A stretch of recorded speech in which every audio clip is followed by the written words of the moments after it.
pinanood mo. Huwag mong sabihing nainggit ka. Ha? Hindi dapat ganun. Hindi dapat ganun yung attitude. Lalo na, criminology ka. Hay nako, dapat strong. Palaban kung magsalita. Bakit? If you're going to apprehend a criminal, ano sasabihin mo? Paano mo siya huhulihin? Hinuhuli kita sa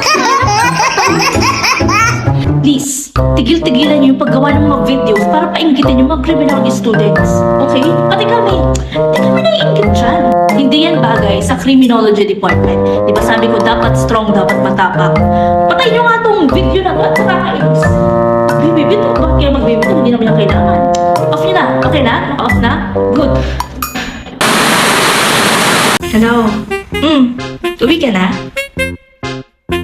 Sabay tayong kumain?